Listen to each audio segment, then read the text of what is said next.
এক নদীর ধারে একটা জাম গাছ ছিল। সেই গাছে এক বুদ্ধিমান বানর থাকতো। সে প্রতিদিন পাকা মিষ্টি জাম খেত আর খুব আনন্দে দিন কাটাতো। একদিন একটি কুমির নদীর তীরে এলো। বানর কুমিরটিকে দেখে বলল, ভাই কুমির, এসো না, কিছু পাকা জাম খাও। কুমির জাম খেলো, খুব মজা পেল। তারপর সে প্রতিদিন জাম খেতে আসতে লাগলো। এভাবে দুজনের মধ্যে ভালো বন্ধুত্ব হয়ে গেল। একদিন কুমির তার স্ত্রীকে জাম খেতে দিল। স্ত্রী বলল, আরে, যদি এই জাম এত মিষ্টি হয়, তাহলে যে বানর জাম খায় তার হৃদয় নিশ্চয়ই অনেক মিষ্টি।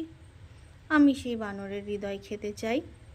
কুমির প্রথমে রাজি হচ্ছিল না, কিন্তু স্ত্রীর জেদে একদিন বানরকে বলল, চলো বন্ধু, আজ আমাদের বাড়িতে যাবে, তোমার জন্য সুন্দর আমন্ত্রণ। বানর আনন্দে রাজি হয়ে গেল। কুমিরের পিঠে চড়ে নদীর পার হতে শুরু করলো। কিন্তু মাঝ নদীতে কুমির বলল, বন্ধু, সত্যি কথা বলি, তোমাকে নিয়ে যাচ্ছি কারণ আমার স্ত্রী তোমার হৃদয় খেতে চায়। বানর চুপচাপ শুনল, তারপর বলল, তাহলে তো খুব মুশকিল হয়েছে। আমি তো আমার হৃদয় গাছে রেখে এসেছি। যদি বলতে আমি নিয়ে নিতাম।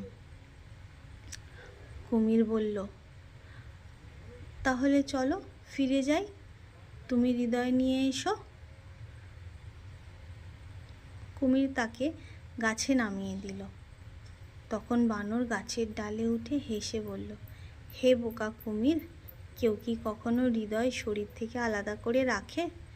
যাও, আর কোনোদিন বন্ধুকে ঠকাতে যেও না। কুমির লজ্জা পেয়ে নদীতে চলে গেল।